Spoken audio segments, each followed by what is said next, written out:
when she's so far away.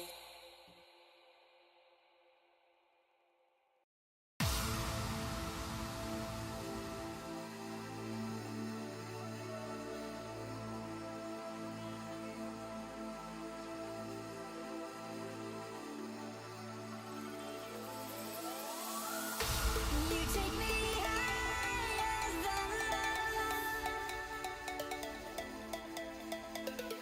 You're making me feel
There is no place and no moment in history where I could stand and say, oh, it begins here, now.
Hello everyone and welcome back to the BUSR. It is the final round of our summer season in Assetto Corsa. We are at Silverstone International Circuit with our BUSR GR86 Cup cars, and I'm joined for the first time this season by Kieran. Hello there, sir. How are you doing?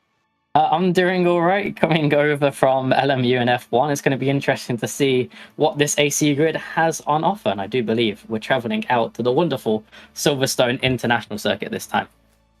Absolutely, yeah. We've been all over the world. We've been from the lovely, hilly, mountainous region of Norfolk to the far east of Japan and Thailand, and we've come right back to the home of British motorsport, to Silverstone, for our final round. We're racing on the international circuit, so if you're unfamiliar with this, this is not the full GP loop. We will be doing the GP start line, turns 1, 2 and 3, and I think even 4, and then we turn right at the loop section and cut onto the start of the hangar straight, so you can then basically cut off half of the lap and run down the hangar straight towards the end of the lap. It's a nicer, shorter, slightly squarer lap. It just means that these slightly slower BUSR 86 cars don't have so many long straights to deal with, and means we can keep the pack nice and close. But it's a good fun circuit. It's not one that's commonly used. I don't know of any major series in the UK that use it apart from maybe Britcar. So none of our drivers will have much experience, at least of professionals driving around it, unless they've driven it themselves. Yeah, anyone coming from the older F1 games would have seen this layout as the Silverstone short layout for a period of time, but not many people would have drove those. It's definitely a good circuit in terms of having some overtaking opportunities. Both short Silverstone layouts do open up great opportunities, though, part of being part of one of the best circuits in the world. But definitely, it's that pit lane is going to be interesting, though, as that entire area of the track seems to be a bit of a bottleneck for these cars with how they've been setting them up in practice. Definitely. The notorious last corner of the lap is Club Corner, which is definitely going to be a bit tight. I expect we'll see quite a few dive bombs there coming out of Stowe through Vale and then down into the tight left and then right of Club, which is going to be an interesting one. These cars, though, the slipstreaming effect is noticeable. We've seen it all season long.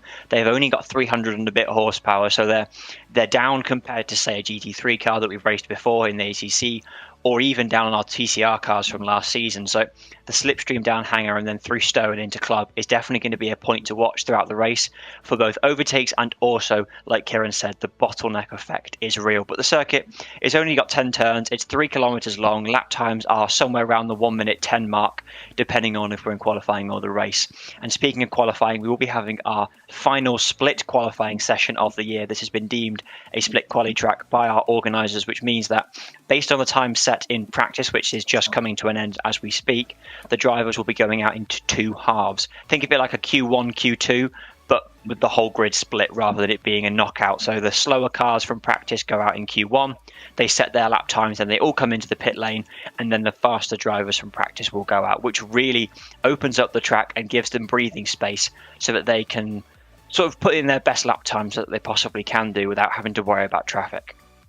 Oh, so that's kind of, I'm kind of used to that in an extent. Obviously, LMU having the same kind of system of you have really fast cars in the higher category and the slower GT cars. So you have to split it up.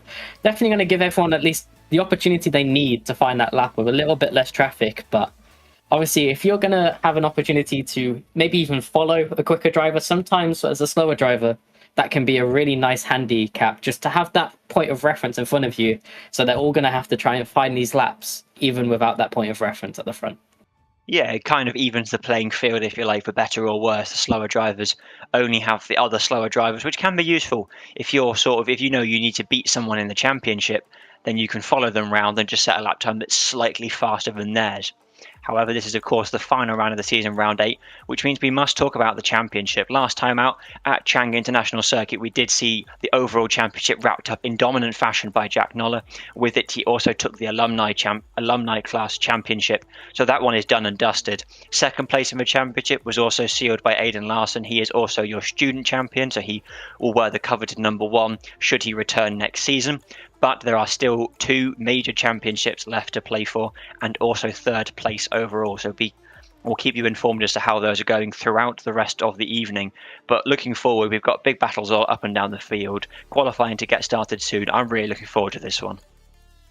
Qualifying is going to be not maybe the most important factor of this race, as we do have that reverse top 10 in the second race. 2 20-minute sessions, right? Very quick races here.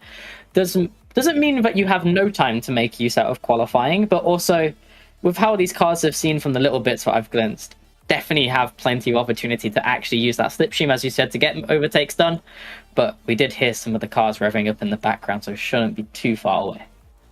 Absolutely, yeah. These cars have been wonderful all throughout the season. A massive thank you to the modding team behind them who made them especially made for us. They're slightly faster. Think of them as almost a GT5, slightly slower than GT4 car. They're slightly slower than the TCR cars we ran last year, but they were much improved. This track was used as our testing circuit, and we found that down the Hanger Straight, the base GR86 Cup car was interesting and woefully slow is the other phrase to use. So we just bumped up the horsepower and gave them some more customization in terms of tuning. Remember, this is also the last round, so the liveries on show will have some special meme liveries. So we'll play Spot the Meme livery as we go around. Do play along at home. But yeah, we should have the cars out for qualifying imminently. The drivers briefing should be getting done and dusted with very shortly. Everyone being told basically, don't be a numpty and behave.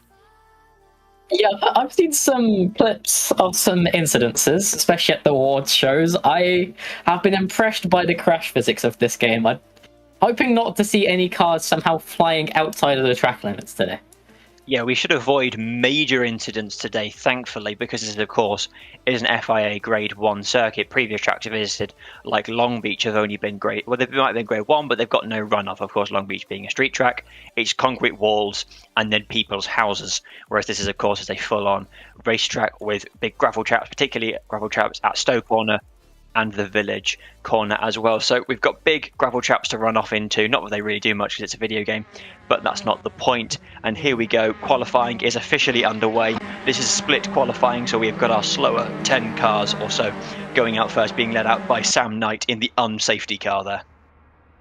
Yeah, a larger grid compared to what I'm used to, especially last time with Silverstone on Saturday, only having 10 cars was a little bit sadly to see that few cars. But as you said, watching this unsafety car, it's so unique to actually get to watch everyone with their own liveries. I'm pretty sure this is the series where this is taken to the most extreme case. Obviously LMU, we do allow it as well, but not everyone has spent the time to create such unique and distinct liveries as they have here. Yeah, absolutely. We love a good unique livery here. We've had some really cool famous ones. Well, I say famous within the circle last season now, including the livery there on the number 56 car of John Binder, that car being run by Team Penske 2, really showing off the that team's livery. He's part of the support team for Team Penske, who are one of our championship fighters today. They're in 3rd place in the team's championship, hoping to defend, well, sorry, they're fighting for 3rd, hoping to take it from the Job Well Done team. And that is Bailey, sorry, not John B. Wrong car. The name wasn't quite loaded on my screen. Yeah, riding on board here, then going to attack the first lap. The first right-hander here has been a bit of a trouble. Some people have been able to find it completely flat, but we are going to actually see Bailey drifting completely wide onto the grass, struggling to take it flat out, and is going to go wide and actually spin and return to the pit lane before impeding anybody else. As we track the rest on the map, we switch over to Adam Bent. There's a bit of traffic in front, but you have mentioned the slipstream is quite powerful here, so he's going to tuck in behind this amazing livery coming out from Alex Hughes down this big straight. Absolutely love that from Alex Hughes, part of course, the Hughes dynasty. I say dynasty, they're all equivalently aged, but the Hughes team, they've been with us in AC for many years. They've all got strong results, races, wins and podiums and class wins and the like. So it's lovely to see them still here, even towards the end of the season. Not really fighting at the front end as much this year as they were last year, but still strong performances. It's very wide from Alex Hughes. I doubt that'll be within the track limits as set by the game. Here we go, Adam Bent as well, another one of our key drivers. He is our series organiser and has put a lot of work and effort into this, and is continuing to put in more work and effort behind the scenes, ready for next season. He is one of the drivers for Team Penske. He is the team principal for Team Penske because, Team Penske, big twitch coming through club corner there to put him all out of whack as he comes towards the finish line. Ashevi takes the first of our representative lap times, and the first one is the 1 minute 10s. Adam Bent's lap there across the line, significantly slower, obviously not on a quick lap for him. Yeah, a bunch of drivers in the practice session. I got to stick around and see some of it today. There's in the 1:08 very comfortably at the front of the grid, so that's the key marker to look out for. As we see Dystopian coming around that final corner. This line is a little bit deeper than what you would maybe be used to if you play the F1 games, as he sets a 1:09.6 as we then switch back over to Alex Hughes. These lap times quite quick when you really think about it in the low 1 minutes. You think about the cars for 1 second, disappear away from them, and it seems like Alex Hughes is already back around to try and finish off in the full lap. Absolutely, it's a nice and short circuit here, only 2 sectors on our timing. Alex Hughes improved in sector 1, but that's not really saying much. His last lap was well off what we know he can do from the practice session, so we'll have to see if he can prove that to us now as he comes around the last corner, puts the power down. He's going to clip the apex on the right hand side, careful not to hit the sausage curbs, runs it out as wide as he realistically can without breaking track limits, up to the line. There we go, provisional pole position for Alex Hughes, immediately beaten by Ashevi, who jumps ahead of him. The first driver into the 1:08 for Ashevi there with a blisteringly quick second sector time that was 2/10 clear on Alex Hughes in just a second sector. So very impressive from Ashevi, one of our later joining drivers, but has proved very successful despite having very little practice in the car.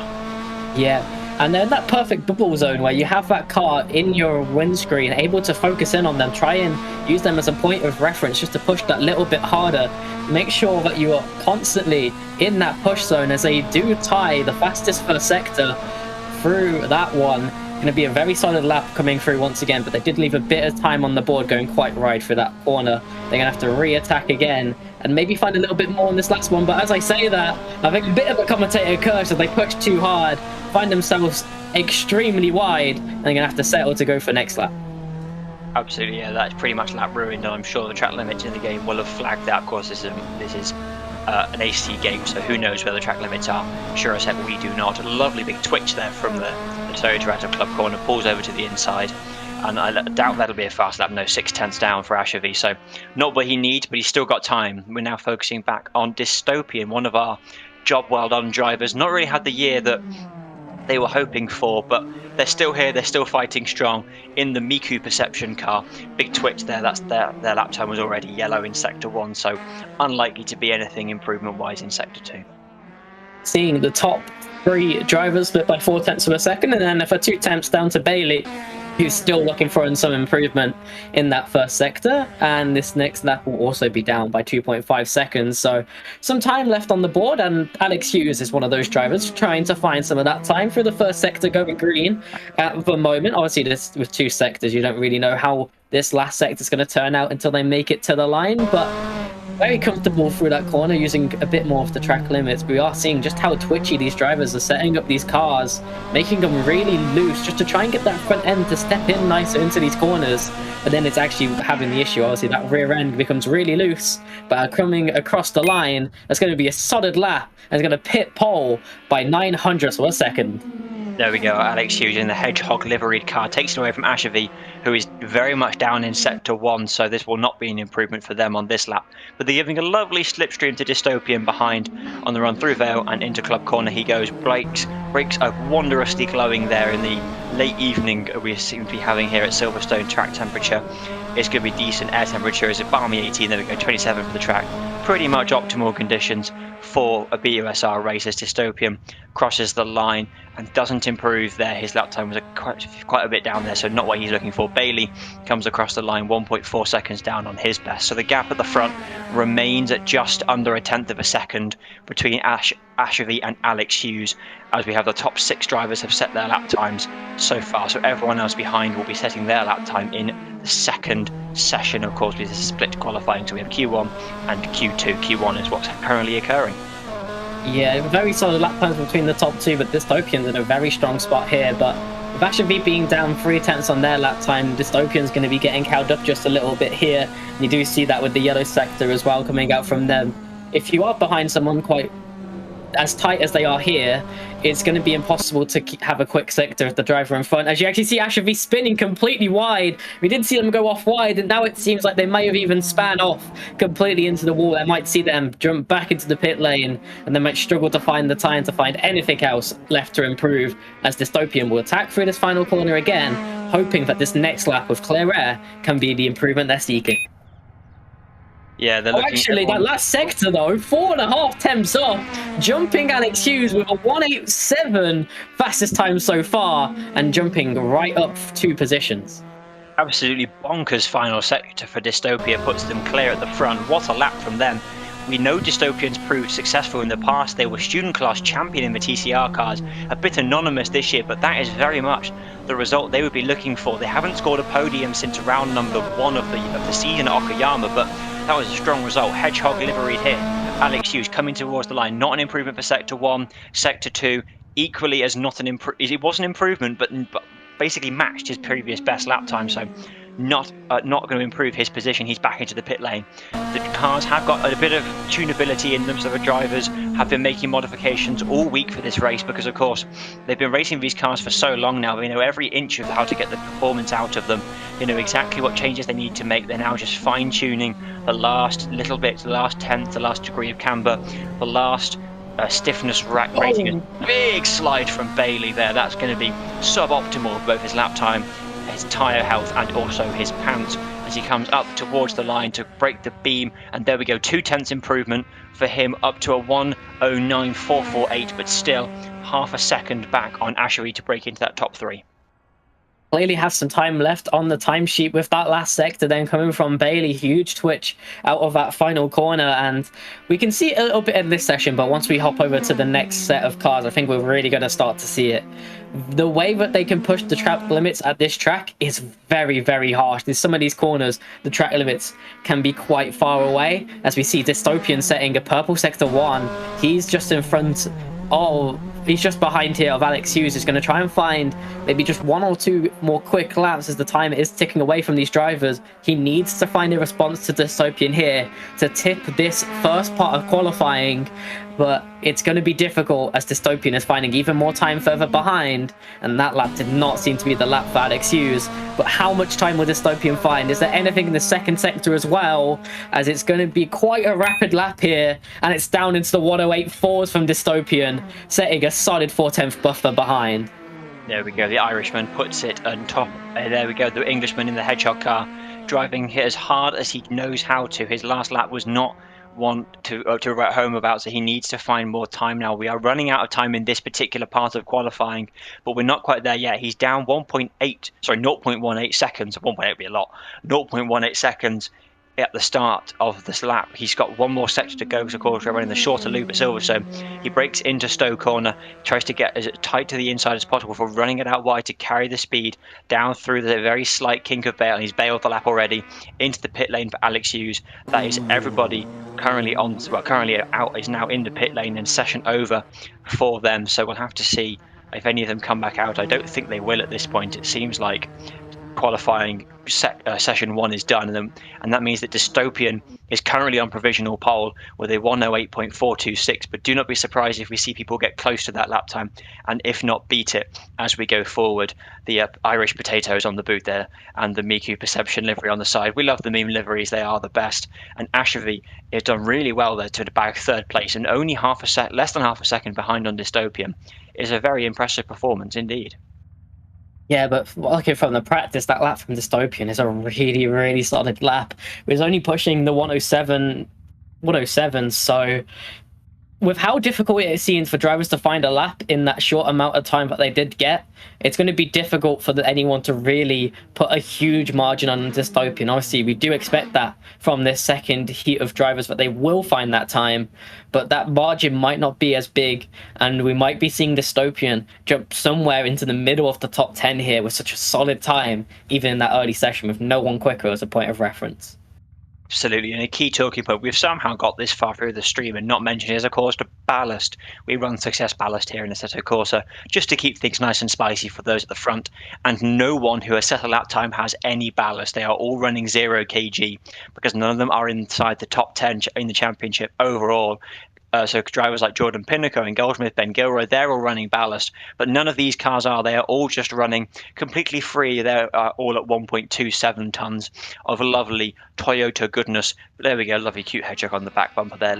Excellent display of the meme liveries, as we seem to have some cars making a move, but I don't think we're going to start qualifying properly until the 12-minute mark, so the cars just getting into the fast lane and getting ready to go. This is where we're going to see the biggest lap time set. And there is, of course, points for pole position. So this will make a big difference as we see Jake Ansell pulling to the side of the end of the pit lane in the Rev Sport car. Oh, never mind, he's back in his pit box. I do want to give a shout out to that Mazda livery. I just love the iconic Mazda 787B in real life. Such an amazing sounding car with that unique rotary engine. Definitely one to point out. But obviously we've seen the two meme liveries of the Hedgehog and Miku as well. It's great to see the diversity here across the grid, as we see a marine livery from Aidan Lawson as well, with traction on board. It's great to see the diversity though. They're almost having no replica cars is nice to see. Absolutely, we've got a lovely range of grid here, some very talented designers, and one driver to watch out for is Andrea Ruggi in that World Racing Team Championship.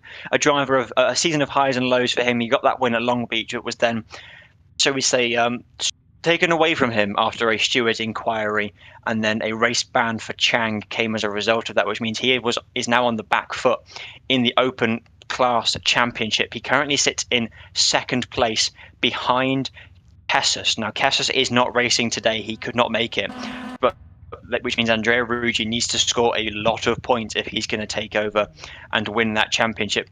Specifically, he needs to win both races in the class. That's what Andrea Ruggi needs to do if he is going to take the Open Class Championship. His main rival for that is probably going to be someone like Lubomir Stoyanov, who is racing, I believe, is racing today. But anyway, we've got cars making their way towards the end of the pit lane again. This might be the start of qualifying. I believe we've got cars leaving pit lane. So yeah, here we go. Definitely confirmed we are now at the start of Q2. Jack Noller leads the grid away, as we see then John B in the first car of this pack. Noller really burst out of the gates there, but John B is a driver of note, done very, very well this season to put himself a lot higher than he was last year. Much improved. Yeah, definitely going to be an interesting one though, as the wind has changed direction slightly and picked up a little bit of speed compared to in the start of the session, out to 6 miles per hour in the south-southwest, picking up so much grass out the exit of the corner. I think that's going to be a mainstay from all of the quick drivers here in this session. From what I peaked in qualifying, that little section of the track, the end of Sector 1 into the start of Sector 2, going onto that big straight, they really can push the track limits there. That hook in on the right and then the exit onto the left, they will always be pushing as far onto that grass as they possibly can, as the track limits are really, really lenient there, as we get to ride with Jack Noller for a lap a driver who we definitely know for sure can set the pace standard for the rest of the field as we do head towards turn number 1. Can he make sure this is flat? You see him stepping it out over to the left just to get that nice little hook to the right, and hasn't dropped the throttle at all as we caress back over to the curb onto the left. Use all of the track width, get the car to partly neutral steer through this one as we then get onto the throttle, pick it up right next to the curb. But you don't want to go over it and attack at this black piece of tarmac so that you can get it rotated towards that curb. Use all of this extra exit space that is allowed. These cars really want to get on the throttle as planted and early as possible, because if you get onto that throttle with too much shakiness, these cars really do start to bog down in comparison, especially with those engine changes. Aim to try and fix that. You will, again, it's so much plantedness on the brake. Try and getting them to turn in with the setups that they run. It's all about that brake pressure. If anyone's driven any MX-5, any kind of karting in real life, it's kind of very similar to that kind of experience, but obviously in the sim world it's not going to be exactly the same, as he does ride over that curb once again using all of that track space allowed. And then you got to be careful of this inside curb, because that will ruin your exit, and as you charge towards the line, that's going to be an extremely solid, but it doesn't pop dystopian even with that purple first sector. There we go, Jack Noller. And John B takes away provisional pole position, Dystopian's lap time lasting for all of 1 minute. And then Ruji goes immediately in front of him. He is doing everything he can for that championship with a 108.4. There are no class points for qualifying, so this is purely to set him up for the race. He is now ahead of John B. Dystopian still clutching onto third, but look at that. All the drivers with pits next to their name, they are done for the session. They were in Q1, so we've watched them all drop. We're well outside of the top 10, except for Dystopian, who is currently surviving. But look at that. Jack Noller, he's gone purple again. Oh boy, what are we expecting from him? John B beats him. Never mind, I shouldn't have said anything. John B is matching him. John B running 10 kilos of ballast in his Toyota, so he's got a little bit, but it's certainly nowhere near as much as championship winner Jack Noller has, who got the maximum 50 kilos. But John B still purple through sector 1. He's still improving on our timing screen. He's coming up to the final braking zone. There he goes. He's going to hit the curb on the left, and then he's going to crop the one on the right, and he goes towards the line now. He's still improving a little bit on our timing. Jack Noller's going to break the beam to go to provisional pole there with a 108.1, and here we go. John B, can he improve on his lap time? Doesn't appear to be. Worse in the final sector. Jack Noller finding it all in that last sector. Andrea Ruggi able to find something, but as we see Adrian Larson just getting out of the way after a bit of a poor lap. We ride on board with Josh Woolley, who's missed quite a few rounds, not started about half of the season, and it's quite unfortunate to see that, as Josh Woolley has always been a strong competitor as well in these cars. Up at a 1.83, slotting into third place for now, with a poor last sector quite close to this car in front, maybe getting hindered up just a little bit, but still has 6 minutes left to chase enough for lap time. But this track is quite busy at the moment, especially down on that back straight. Absolutely, all the drivers trying as hard as they can, as Noller has improved in Sector 1. He is not quite got the fastest Sector 1, that is currently being held by Adam Sparrow, but his current green Sector 1 would see him improve on his pole position, assuming he hasn't massively screwed it up in the last few sectors. Our timing may be displaying a slight mistake there from Noller as he breaks the beam. He is 3/10 down, 3/10 down, third of a second off of his best. He'll have to go again with just under 6 minutes to go. John B, he is still just behind a very, very close margin of only 0.037 seconds between Jack and John. As Sparrow, there we go, that's the lap time that Adam Sparrow needs. He's got no ballast and nothing to lose. He is fighting for the team championship, and he is pushing as hard as he dares. He's the first driver into the 107s. Yeah, that's basically the border point of where we're going to get. We're just going to tap into these 107s. We do see a car really wide in the background. As I said, you do want to push the track wide, but I'm not sure if that is a comfortable level of wide. We see Jack Noller improving on their first sector, previous first sector purple holder, but Adam Sparrow did break that and finds even more time.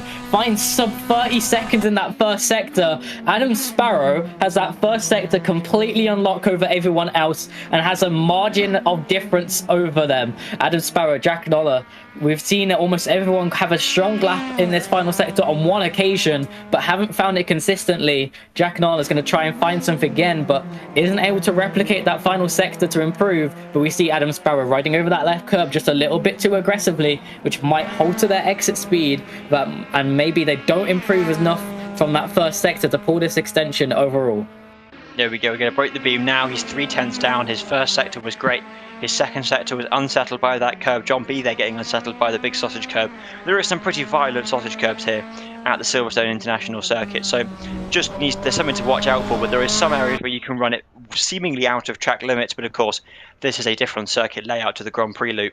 So it has some funky track limits. John B not improving his sector 1. But this would be a great qualifying from him. We've got cars off in the background. That's Jordan Pinnock in the purple meme liveried Penske car. He needs to improve his lap time if he's going to help the Penske team for for the team championship, but also he's fighting for 3rd place with Josh Woolley, who is currently in 6th place, and Owen Goldsmith, who is currently in 10th.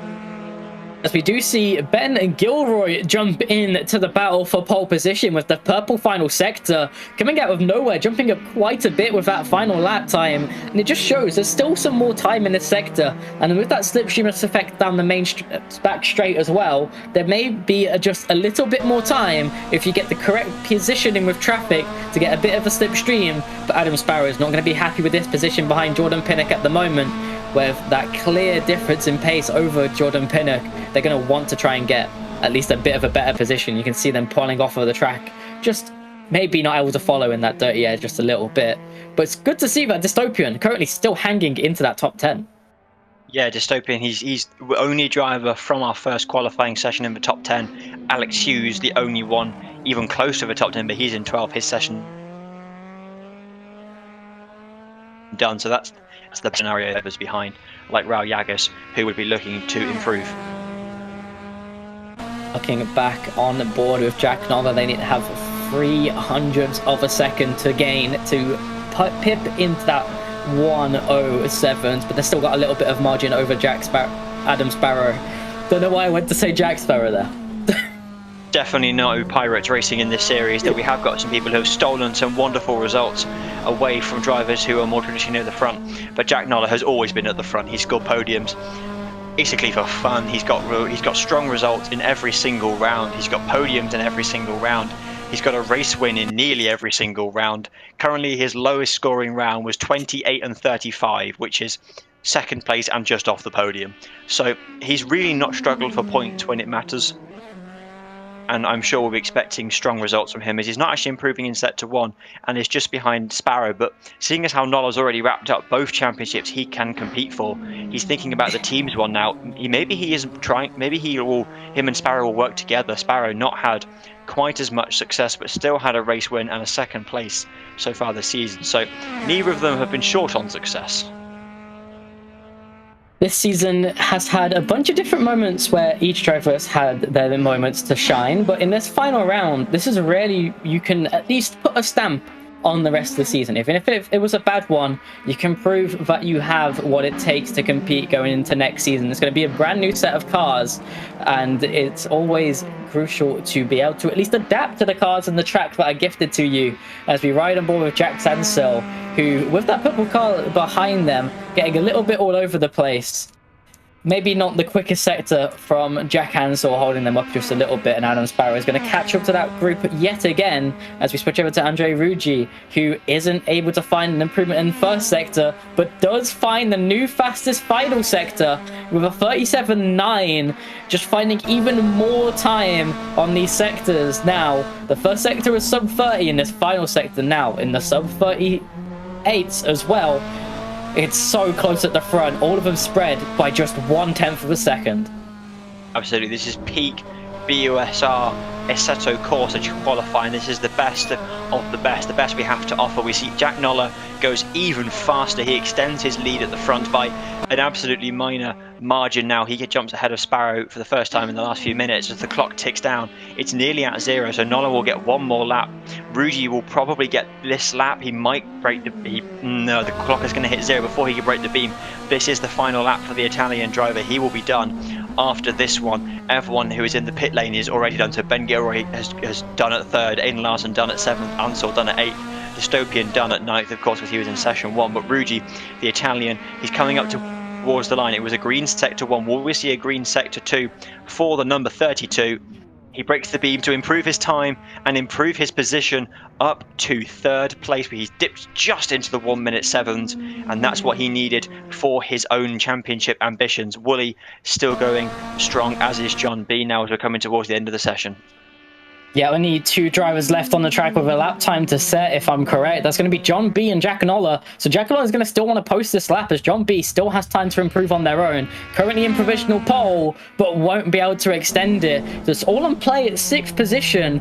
The last of these drivers were in that 1.5 tenth region of each other. John B needs to try and find something here, but going really wide out that last corner will settle the fates of all of the drivers, with John Pinnock ending on a little bit of enjoyment spin. The order will be laid by Jack Nolla leading the way once again. Absolutely. Another pole position looking likely for Jack Nolla. Raujak is still going round. They have every right to go round, even though they are the last car going round. They could do with an improvement if they want to fight for the job well done team for their 3rd place, and never mind, he's bailed into the pit lane. So that is officially qualifying over for not just this week, but also for the season. Jack Nolla takes another pole position. He is collecting them like trophies. He got the first 2, 3 in a row, then 2nd, then pole, then just off the front row, and then 2nd. So his qualifying results have been stunning all season, and he's got another pole position ahead of Adam Sparrow, and then Andrea Ruggi doing everything he needs for his championship. Ben Gilroy, Josh Woolley, John B, Aidan Larson, Jake Ansell, Dystopian, and Owen Goldsmith rounds out your top 10. But the front group all split by less than 0.2 of a second, so it's going to be really close come race time. Having that gap is quite impressive to see. 0.2 at such a short track may not seem as big as what it could be at some of the tracks, but that is still an impressive margin considering how much difficulties we saw. These curbs just so tall, really getting in the way of some of these drivers on some of their really quick laps. We saw that one lap from Adam Sparrow where there was purple in that first sector and then just hopped over that curb, destroying all of that extra speed directly on our screen. But before the race, we do have a moment to thank Traction, Grid Finder, and Simply Race, who are crucial to bringing this to us.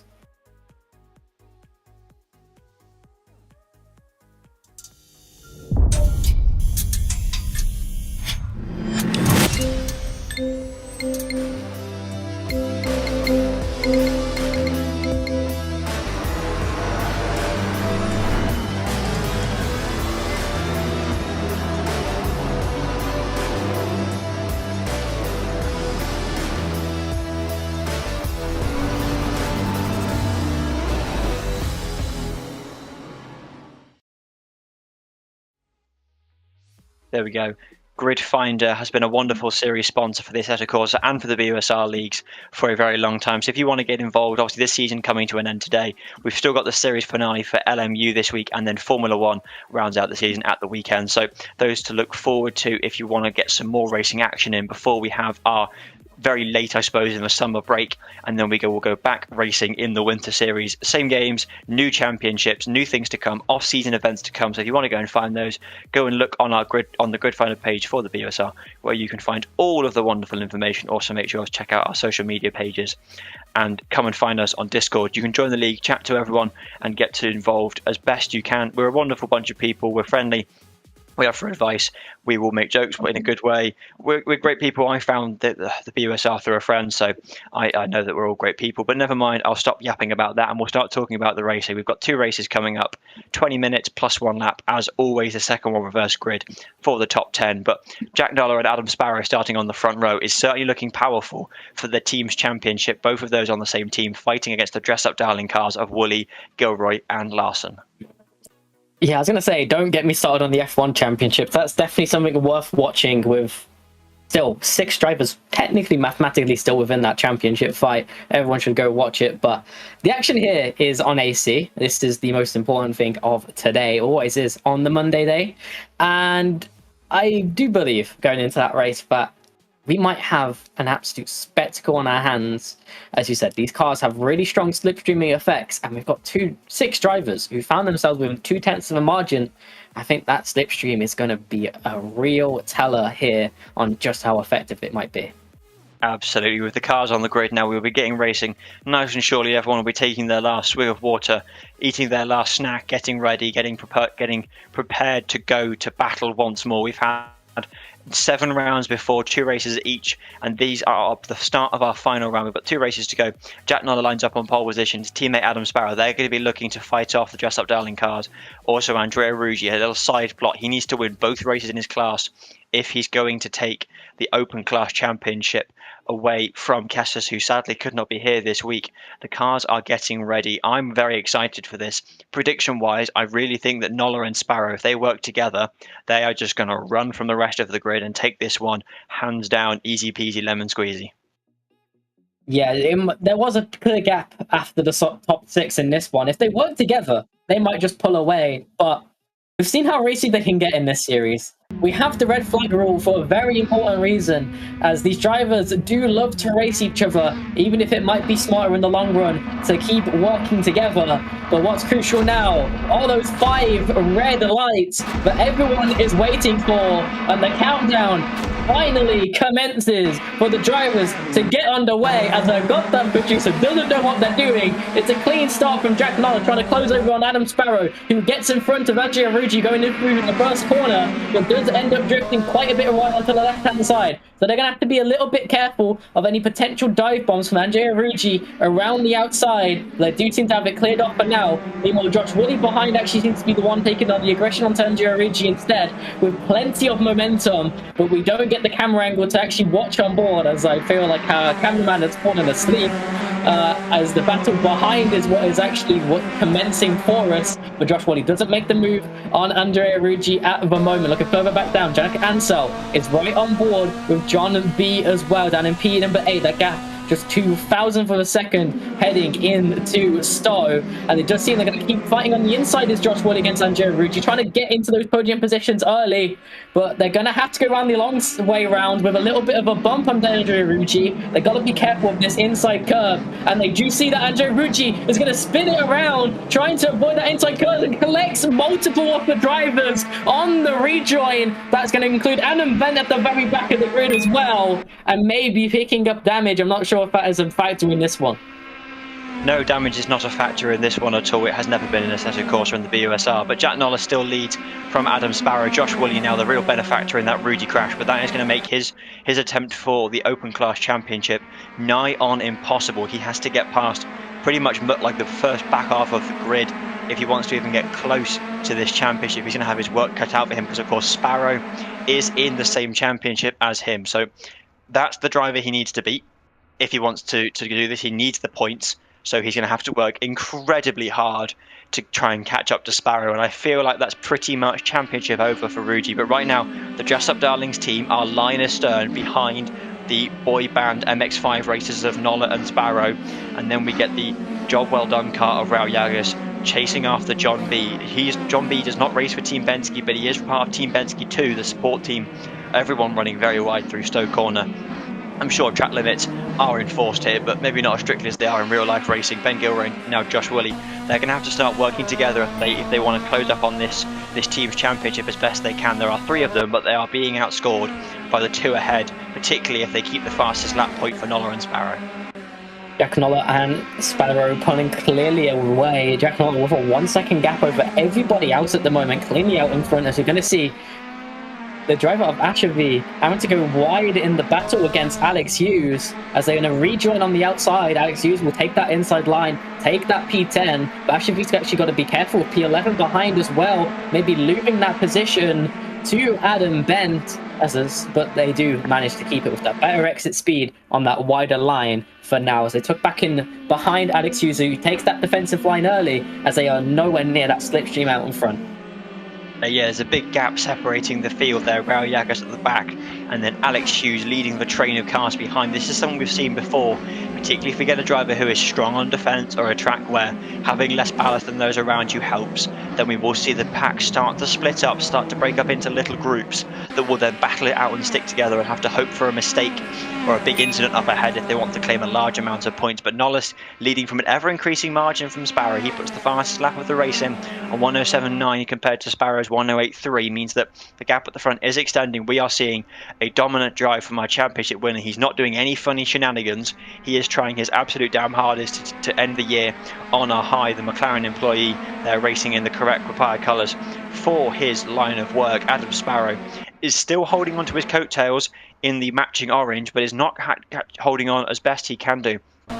He needs to be very careful to not fall into the clutches of the dress-up darling cars behind Wooly, Gilroy and Larson. We've basically got our main contenders all in a big long line at the front now that Ruji has had that incident on lap 1 at the end of the lap.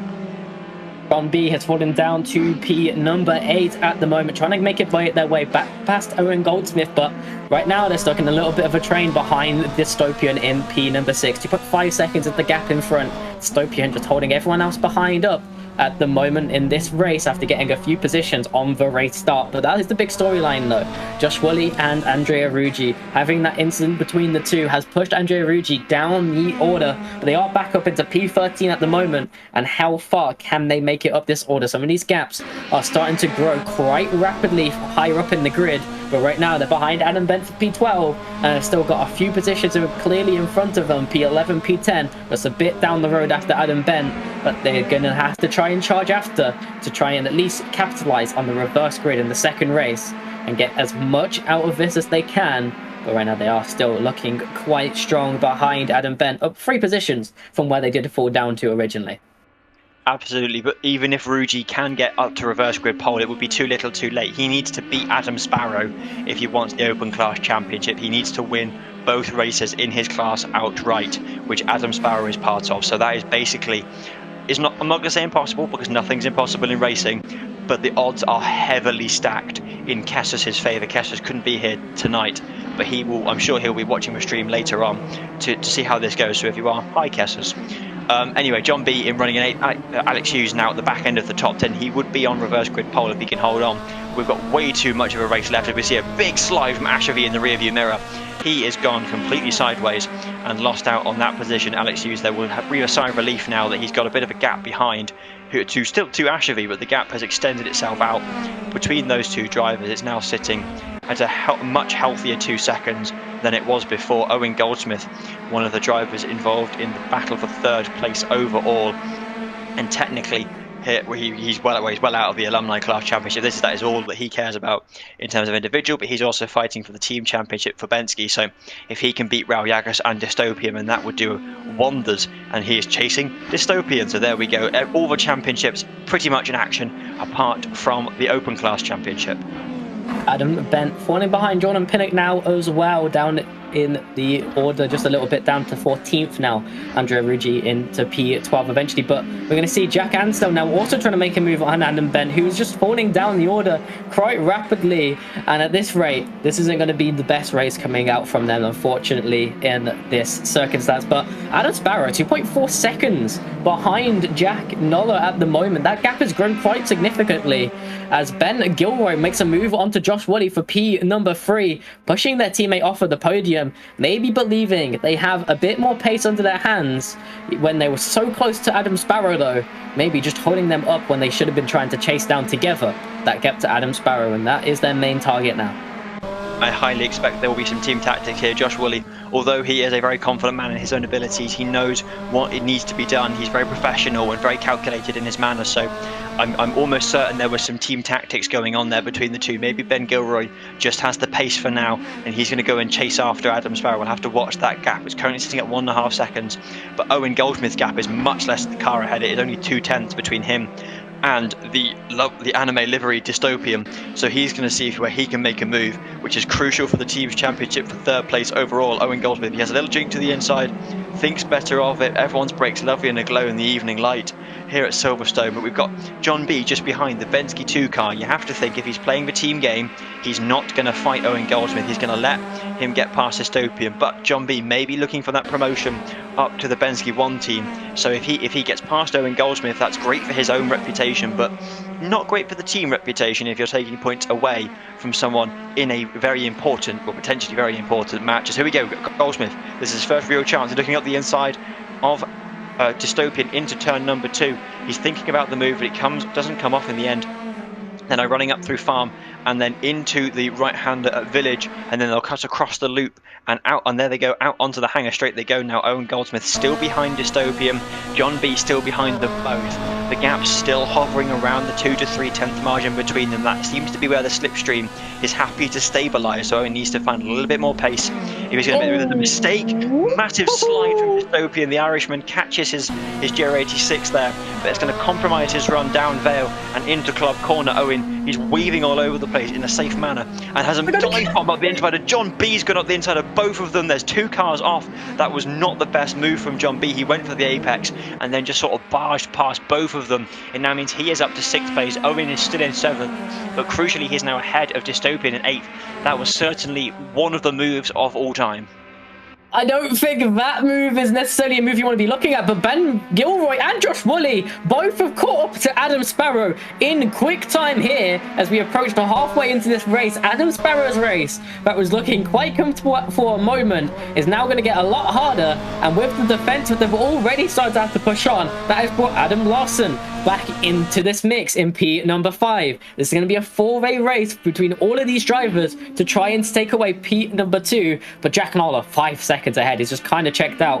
What can Adam Sparrow do without any kind of slipstream? They're going to have to do this off of raw pace alone, but with the drivers behind looking so feisty, this is going to be tough on their hands. But Adam Sparrow seemed quite comfortable in that first initial defensive test, coming out from these 3 teammates, all in those same livery cars, trying to chase down Adam Sparrow with a huge target on their back, as if they were kind of like a pirate.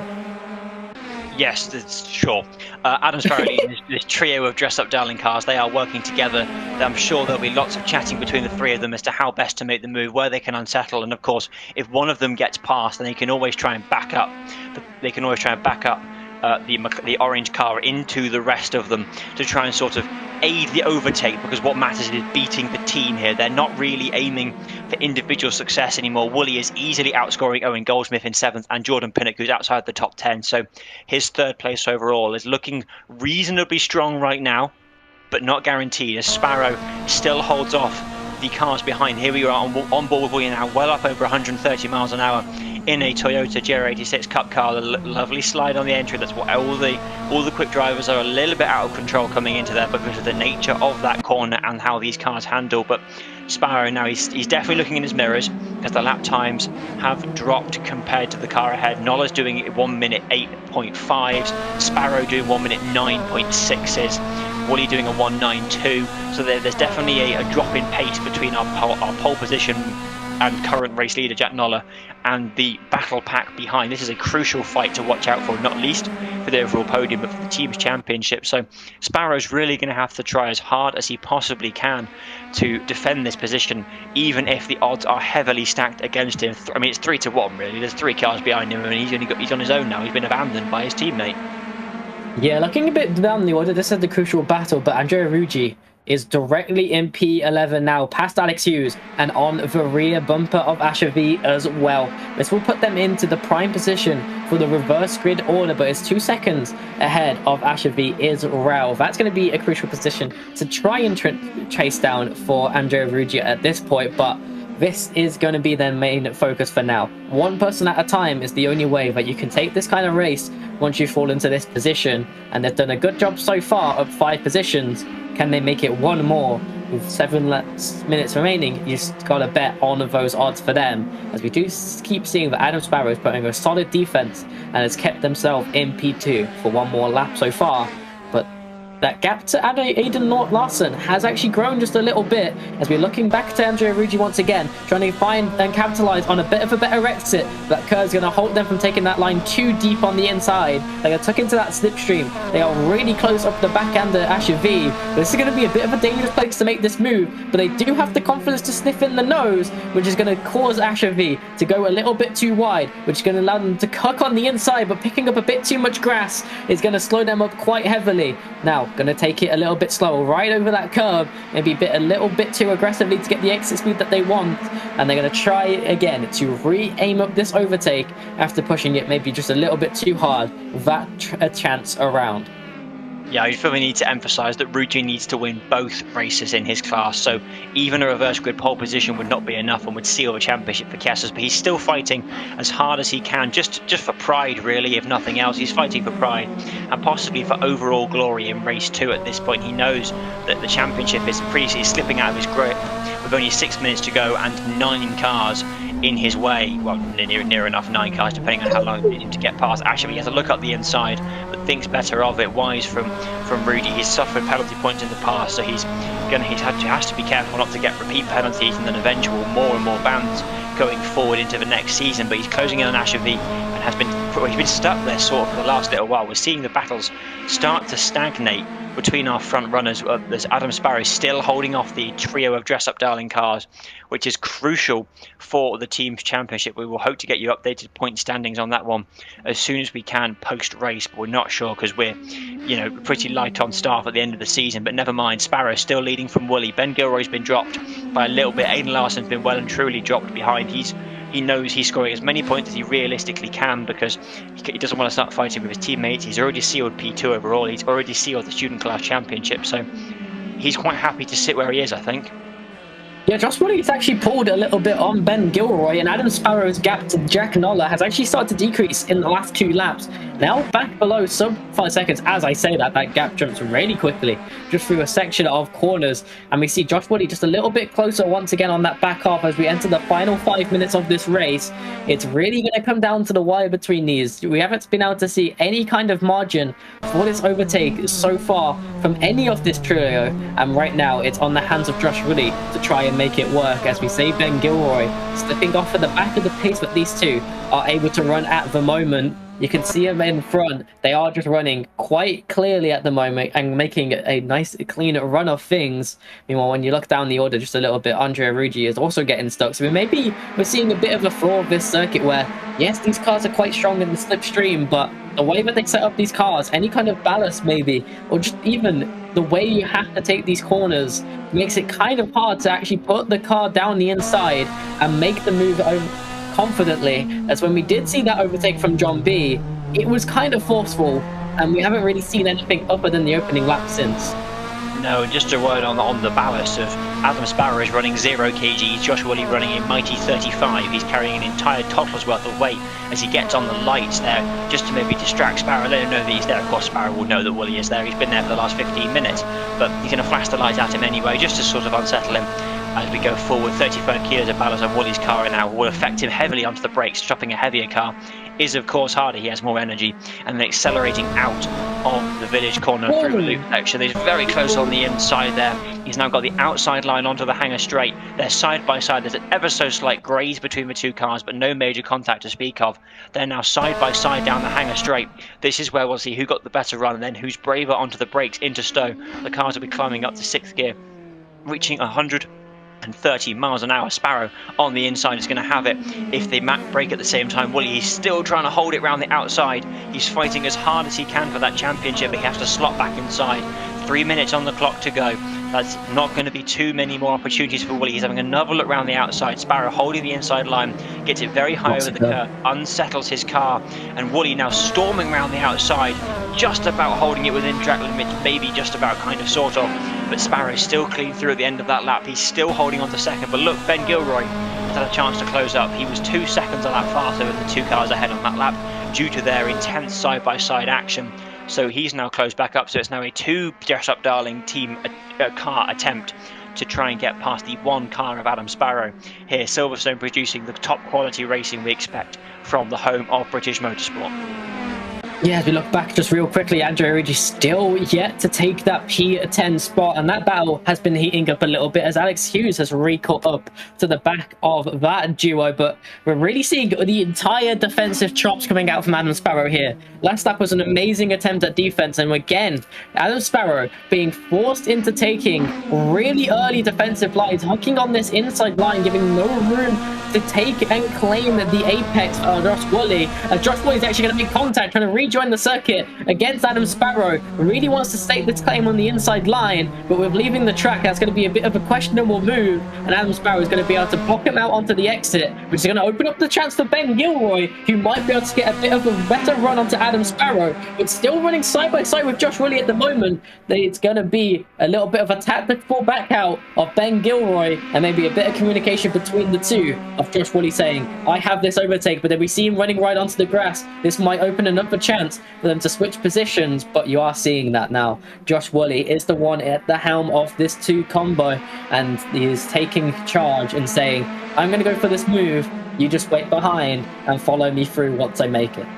Yeah, they are bleeding time to the cars ahead, to Jack Noller ahead, whose gap is now getting up to 8 seconds, which is definitely one of the biggest margins we've seen in a BUSR race this season. But here we go, they're now line astern once again down towards Stowe Corner. Sparrow runs the inside line till he knows the move is unlikely to happen, and then tries to go back out wide for the racing line. The clock is ticking towards 0. We have got that +1 lap to think about, so even after it hits 0, there's still a decent amount of track action left to come in this race, plus the whole of race 2. Woolley, he's braked very late there, just to sort of almost scare Sparrow on the brakes. He's now basically tapped Sparrow on coming out of the corner. He's basically ever so slightly nudged him off of the line. Woolley now has the inside line for basically the first time in the last 5 minutes coming through Club Corner, but he can't quite get there. Oh, it was early on the brakes from Sparrow, borderline brake check from the Briton ahead of the man from Poole, which is also in Britain. But Sparrow now, he's holding on to second place, but he's looking more and more desperate. His tyres will be getting warmer and warmer. He'll be running out of moves to make. Woolley will be getting more and more impatient. He's going to get more and more desperate, and Ben Gilroy is just sat there waiting and biding his time. He'll only make a move if there's a mistake from the car ahead, as they are teammates fighting for a team championship. But Woolley, he's got his own championship to think about, fighting for third. 2 laps to go, confirmed by the game. They're running very hard on the inside. There's side-by-side contact as we cut to the back end of the top 10. Jordan Pinnock there in the Bensky for Beds car running there, as Woolley's looking around the outside of Stone now. He's now got Ben Gilroy up his inside. He cannot find a way past. The Adam Sparrow car is wider than the wall of China. It is stronger defence than the wall of China, and he is trying his absolute damn hardest to not lose out. Woolley now trying to look around the outside through Club Corner, but again can't quite make it work. They've got 1 lap to go. 10 corners is all that stands between Adam Sparrow and that lovely juicy P2, but Woolley is trying his damn hardest to take it away. Yeah, Andrea Ruggi finding out to get P number 10, but Josh Woolley's going to go completely wide off of the track. It's going to take it to the alternate line to rejoin the circuit, but this is going to solidify them behind Ben Gilroy now. So it's going to be onto the hands of Ben Gilroy to try and take this P2 away from Adam Sparrow. It's been really difficult for all of them, and we actually see Josh Woolley falling all the way down to P number 5 with that rejoin as well.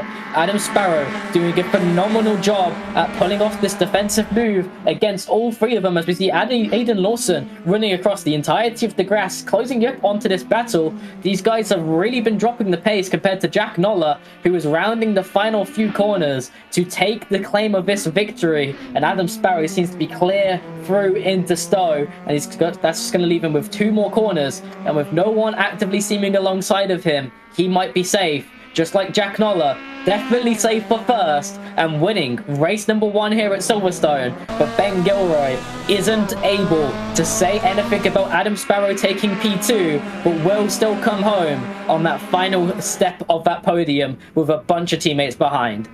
Yeah, there we go. Jessup Darling's cars could not find a way past. Woolley made that mistake, a desperate move almost on the last lap. He had to try, but he's still going to outscore his personal championship rivals. Owen Goldsmith in 5th place, Dystopian 8th, and Raul Yagas 9th. Good points for the Well Done team, with Owen ahead. Unsafety car there at the side of the track crashed. That feels appropriate. But there we go. Andrea Ruggi will be on reverse grid pole position, but his championship is over, which means we have confirmed open class champion is Cassus. But there we go. Jack Noller won that race ahead of Adam Sparrow, and Ben Gilroy could not find a way past. Aidan Larson 4th, Josh Woolley 5th, John B 6th place. Great result for him in the Bensky 2 car, ahead of the Bensky 1 car of Owen Goldsmith. Then Dystopian 8th, Raul Yagas 9th, and Andrea Ruggi will take your reverse grid pole position. Jay Cancel 10th, Jordan Pinnock scoring a disappointing 12th place. He's going to drop down in the standings overall, out of 3rd place with that result, with Woolley's strong 5th place. But there we go.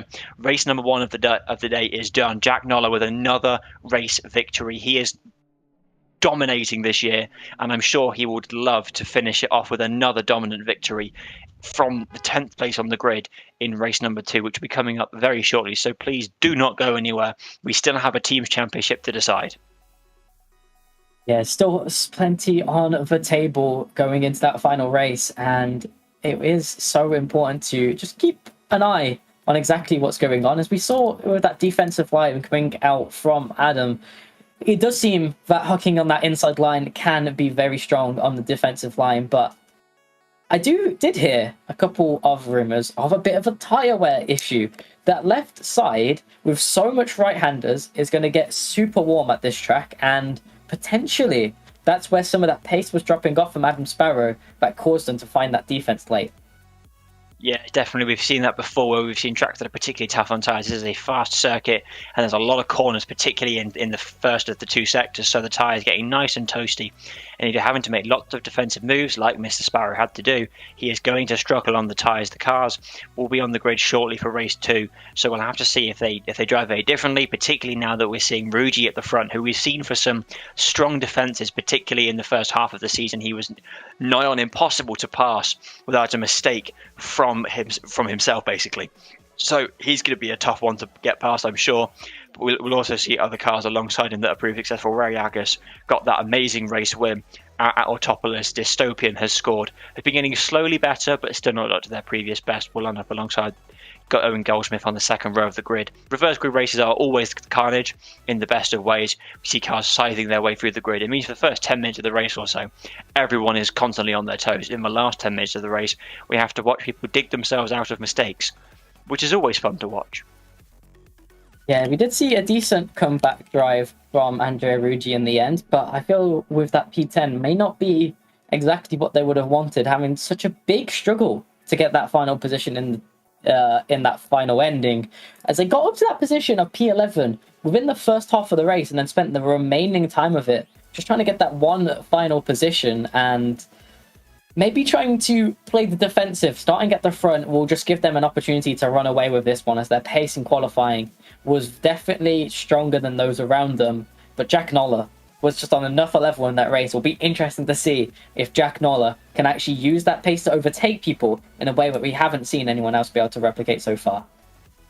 Absolutely. He's definitely got the pace in hand, despite the 50 kg ballast disadvantage on board his Toyota. Of course, the success ballast hits him the hardest as the overall champion. Now, we have got all of our individual champions have been crowned. Jack Noller took overall, and also alumni. Aiden Larson has taken student comprehensively already coming into the week, let alone after that strong result for him. And Kessus has officially taken the Open Class Championship ahead of Andrea Ruggie, and so now Adam Sparrow is now kind of sort of Ruggie's biggest rival for second almost. It's a bit surprising to say that Ruggie was coming into this as a potential champion, is now thinking about holding on to second with that poor performance from him. But those are all now sealed. It just leaves third place overall, of which Woolley is now very much the favourite ahead of Goldsmith and Pinnock, and then the team's championship between the boy band of Sparrow, Pullen, who isn't here, and Jack Noller, and then the dress-up darling cars of Larson, Gilroy, and Woolley. So it's going to be interesting to see if we see any more team tactics in the dress-up darling cars,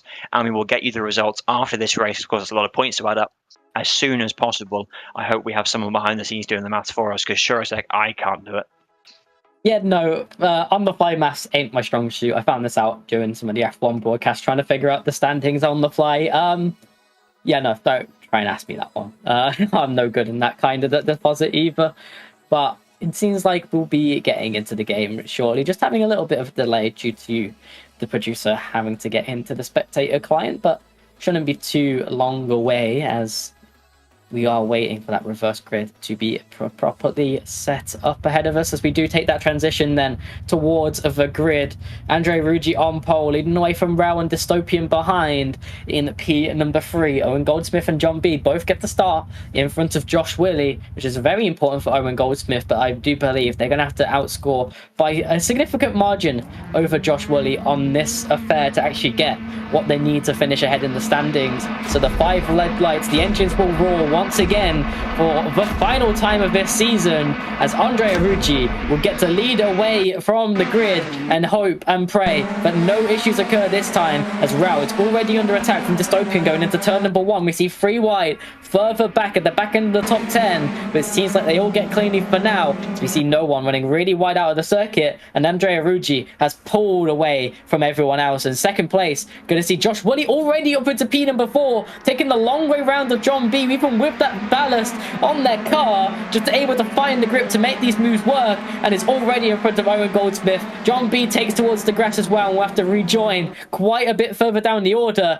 and Josh Woolley has found their way already into podium positions, as we see that one of their teammates going off wide into the barrier, dropping way down the order outside of the top 10. Aiden Larson down in P15 as well. Some drivers finding huge issues on this opening laps. Meanwhile, offers like Josh Woolley really capitalizing when they can.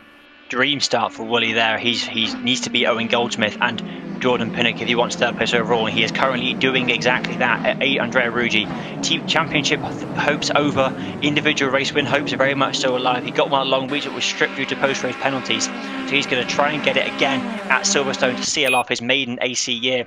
Ignore that, that's the fastest lap of the race, it's lap 1. But Dystopian now up into P2, so he's holding on to that one nicely. It'd be great to see our current defending student champion finally get a decent result. He got one at the start of the year, but hasn't scored one since. But Woolley, he is a man on a mission. He's got a bone to pick.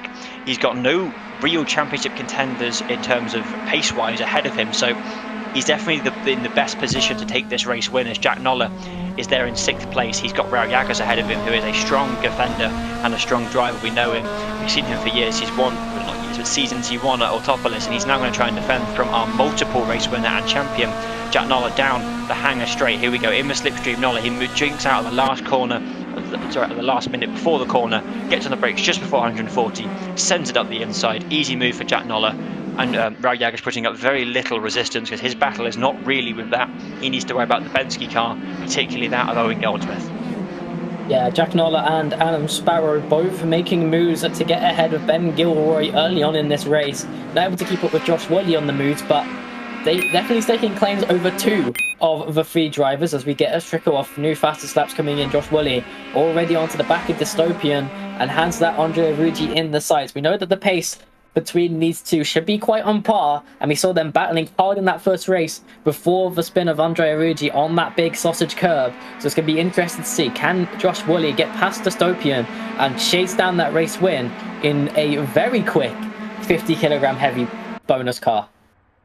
Yeah, that ballast has made a massive difference. So it's definitely affected, and I think it's partially to the reason why Woolley couldn't get up into 2nd place in the previous race.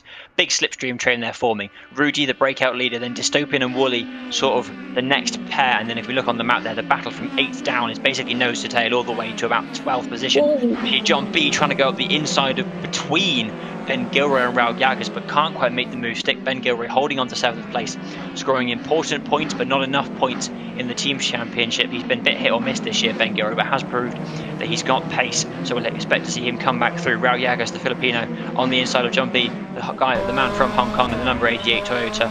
As we go through onto the last corner, John B up the inside of Rao Jaggers. They're now side by side down the Hamilton straight towards the turn 1 of Abbey. Here we go. White on the inside of purple, John B in the white car, but Rao Jaggers around the outside, gets it later on the brakes. Epic move from him to defend that position. He is holding 8th place for now. Alex Hughes is the next one to have a look. Oh, it's a messy move from Hughes. He's sliding across the circuit. Luckily, no one gets collected. He will drop right down the order there. Lucky escape from John B, who holds on to 9th, and Jake Ansell, also lucky for him not to get collected. But it's side by side between Woolley and Dystopian. Woolley's got nose ahead, the front tyres to the rear tyres of Woolley against the front tyres of Dystopian. Woolley's got the inside line and is further ahead for Stowe. He's going to be later on the brakes. Big slide, lovely throttle modulation there from Dystopian, keeps them pointing in roughly the right direction. Owen Goldsmith, though, sneaks up into 3rd place for him. He is chasing Woolley down for the overall 3rd place in the championship. That's an important result for him, but Dystopian now, he's lost 2 places in 1 corner basically after one very impressive but not very productive skid. And Jack Noller is going to find their way onto the inside line as well. This is going to be 3 positions in the span of 1 lap, even if the distance isn't the official one lap, but Jack Miller's actually going to have to try and hold this on the inside line of Dystopian, doing a really nice job round the outside, keeping that momentum, but it's just going to turn on the inside line for Jack Noller, and they will eventually get pushed on out, leaving them back into the grasp of Adam Sparrow.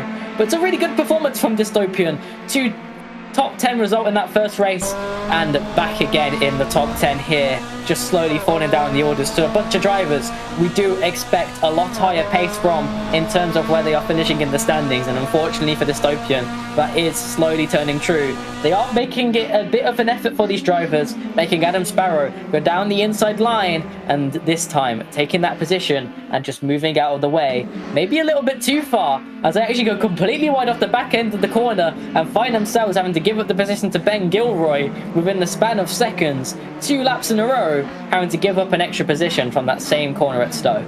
Yeah, Dystopian dropping down. Evidently Stowe is not their favourite place on the circuit. Owen Goldsmith was one of the benefactors in those mistakes. Josh Woolley is running at a rapid pace. He's nearly 8/10 of a lap faster than Andrea Ruggi ahead. Oh, sorry, more than 8/10 of a second faster than Andrea Ruggi ahead on that last lap alone. So that gap will be dropping rather rapidly, I fear. I fear that the fight for the lead will be imminent, and that Ruggi, assuming he doesn't put up any overly aggressive defence, will be swiftly dealt with by a rampant Woolley, who has had an on and off season, scored very strong points at the start, but has since ever so slightly dropped off, you have to say, after a couple of did not starts at Autopolis and Oschersleben.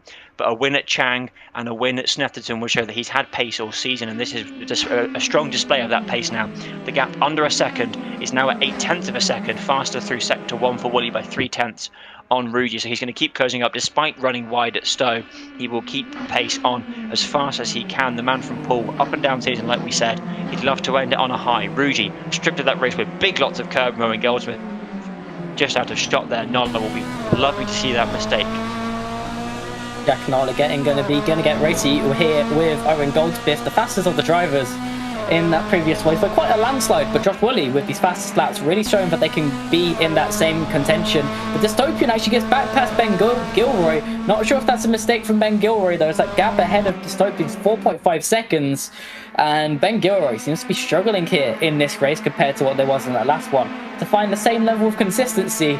But we go back to Jack Noller, who's 6/10 behind Owen Goldsmith, with their teammate behind, who should just be happy to stick behind at the moment and try and work together with their teammate to pick off the positions ahead.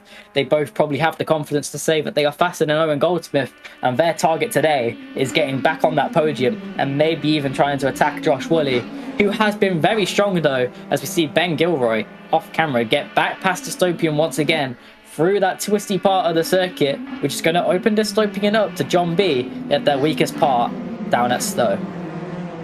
Absolutely, they're trying their absolute hardest, but Stowe seems to be the key point for overtaking, and now we have the inter-team battle between Noller and Sparrow going on. They need to be careful not to drop back into Ben Gilroy's clutches behind them if they fight too much, and Noller needs to get past Goldsmith if he's going to chase Woolley and Ruggi down for the race win. He'd love to end the season on a back-to-back win. We've not seen too many of those this year due to that reverse grid race number 2 means that it's quite hard to get one. So hard to the fact that not even Noller has got one. He's got multiple wins in seconds, but never a double win. So that's really his target for today. Is Woolley. The gap is now under 4/10 of a second. Last lap round, he was another 3/10 faster than Ruggi. So he's really pushing as fast as physically possible in his Toyota, despite the 30 kg ballast difference. The Briton is closing in on the Italian as basically at seemingly light speed. He's still got over half of the race to go, as John B is now having a look at the inside of Dystopian into Stowe corner. Dystopian, hopefully he'll have learned from his past mistakes, he doesn't get it too wrong on the defence. The Irishman trying to go around the outside line of John B now, who will just ever so slightly nudge him towards the outside of the circuit. There we go, textbook defending from John B, seals the place, but Dystopian had the inside line for Club Corp. Big twitch on the brakes from him, but he manages to keep it within the white lines. John B takes avoiding action as a precaution. They're now side by side through the last corner of the circuit and onto the Hamilton straight. Dystopian on the outside, John B on the inside, both cars twitching violently. There's the camera angle we need to see the juicy action, as we've got John B on the inside down towards turn number 1. At the end of Hamilton straight we go. John B is going to still be side by side with Dystopian. They go through Abbey and then round Farm Curve, as Dystopian seems to have pulled ahead and now has to go around Jaggers behind into Village.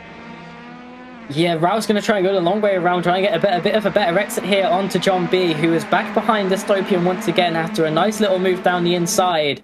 Being able to retake that position as we jump to the front of Andrea Rogi. Josh Woolley is right on that rear end now and is hunting it down that P1 with a comfortable two-second lead behind them as well.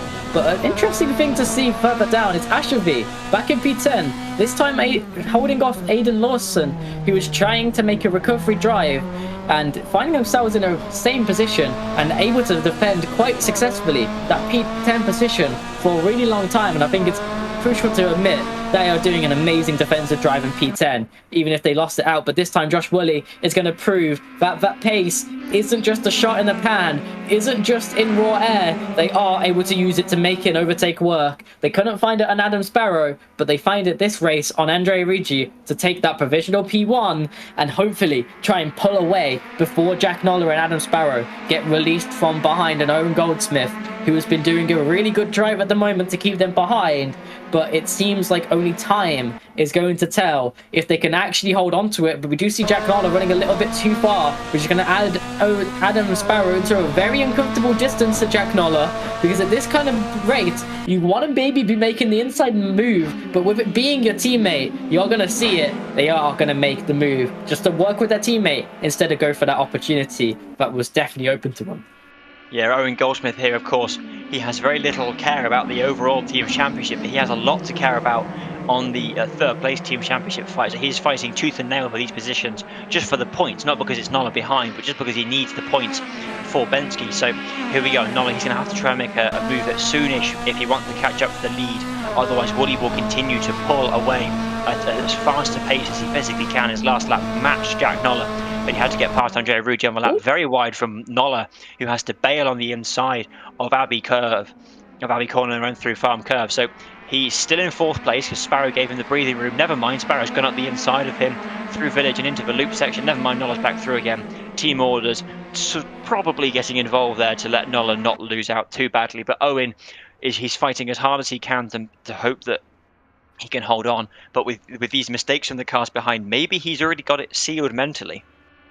I feel like Adam Sparrow at the moment is the quicker of the two drivers. Jack Noller just making too many mistakes in this race, unable to find their way past Owen Goldsmith, and we actually see that coming on through. Maybe the communication between Adam Sparrow and Jack Noller comes out. I am faster than you at the moment. Goes through Adam Sparrow. Can they make this opportunity work onto Owen Goldsmith? Or will it be what we see sometimes in real life motorsport? You get the chance to make the overtake, but if you can't find it, give that position back later on. Yeah, we'll have to see how much Noller cares about P4 in this race towards the end. We've still got 7 minutes to go. They've got a little while to think about it. Here we go, John B fighting with Dystopian. These two have been together for a large chunk of the race now, and they will continue to be as John B fates to the inside but runs out wide, wisely through the fast right-hander of Abbey. And now coming down towards the heavy braking zone of Village is the next opportunity for John B to close up and maybe think about a move, but he's too far back onto the brakes. There, his Toyota, not made of magic brake dust, so he can't do too much about it. But look at this, Sparrow and Goldsmith are catching up to Rudy as Woolley pulls away at the front. His last lap was the fastest of the field and was only just down on the overall fast lap of the race. So Woolley putting in the lap times that he knows he needs to do, as we have seen John B now going up the inside of Dystopian. Those two cars side by side into Stowe Corner. John B gets the inside line, gets there on the brakes at about the same point. There's side-to-side contact, but Dystopian keeps it within the white lines and facing the right direction. But position gain for John B with a little bit of push to pass, shall we call it. John B finally getting back past Dystopian, who's done an amazing job to keep hold of that position in P8. It's been a great round so far for them here at Silverstone. Meanwhile, Aidan Larson is up into the top 10, finally gets past Asher V for that position, and Alex Hughes also gets past Asher V, actually all the way falling down all the way down to P13 at the moment, as Jack Ansell is racing for that position as well. And Aidan Larson trying to get another position onto Rel within 1/10 of a second as they do put on that attack. It's going to be around the outside of Rel, but they are going to pinch them into the corner just a little bit, find the speed around the outside, and that's a nice little move coming from Aidan Larson to make it move around the outside of that corner. seems to be a little bit more difficult for some of these drivers, but Adam Sparrow is going to see if they can make the move on the inside of Owen Goldsmith. It's been a long time coming, and Owen Goldsmith still has plenty to say about this. He's going to box out Adam Sparrow to the right-hand side, going to try and tuck on in this inside line, and going to keep Adam Sparrow pinched on in, but without the lack of that inside curb, it will allow Adam Sparrow to eventually come out on top on the inside line once again, and with Jack and Ola directly behind, giving a bit of a bump draft here, playing complete team games, is going to try and lock out Owen Goldsmith, follow their teammate through, and maybe a little bit argy-bargy, we'll see Owen Goldsmith taking avoidant action off of the circuit, but Jack and Ola seems to let Owen Goldsmith through and seems to let them take that place back. But that's going to build a huge gap to Adam Sparrow ahead, and Jack and Ola is going to try and race for this P4 legitimately without any kind of contact. Well, Adam Sparrow chases down Andrea Ruggi, but that gap has grown 1.4 seconds in the defense of Owen Goldsmith. Yeah, the gap's growing and ebbing and flowing, as we know they always do, but Josh Woolley's gap is very much growing, and pretty much exclusively growing on the grand scheme of things ahead, as now Nola. He's still not managed to find a way past Goldsmith. He's put in some great defences there, so I'll have to see if he can continue on with those throughout the rest of the race. But look at that, Ben Gilroy now closing up behind the race. We've got 4 minutes to go, plus 1 lap at the end. That's all that's left on the season. It's been a wonderful season, so thank you for being with us, whether it's for 1 round, 8 rounds, or somewhere in between. But we've still got some racing action to deal with, championships to decide, and positions to conclude. Jack Nola, he's just behind Goldsmith, just in that magical 3/10 barrier, which is sort of where you need to be to think about a move. We've learned throughout this race they're running line perfect through the first corner on this 3-kilometre long circuit. And here we go, Nola, he's having a think about it. No, he's going to wisely stick behind there, because he's got Ben Gilroy behind and knows he can't afford to lose too many points to Ben Gilroy. Loose rear end on these GR86s is pretty expected, to be brutally honest with you, but it's still fun to watch the drivers really push as hard as they can onto the grass for Nola. The gap now down to still at 3/10, to be honest with you, under the bridge on the Hanger Straight.